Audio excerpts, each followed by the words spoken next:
Bem, amigos, vamos começar agora o nosso Pan-Americano com a primeira luta greco-romana contra si mesmo. Aí está, ele se sauda, cumprimenta a si mesmo e agora ele diz que está tudo ok.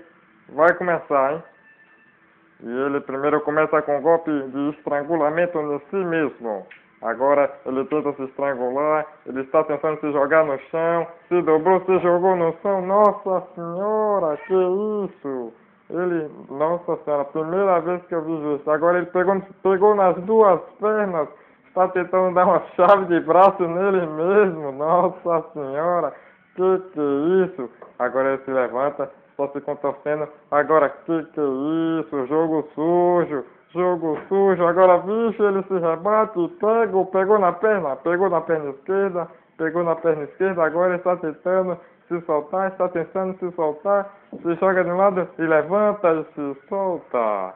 Agora ele se prepara quando, nossa senhora, que rasteira, pegou a cabeça no chão, agora ele dá um estrangulamento em si mesmo, está agora se debatendo no chão, pegou o braço esquerdo.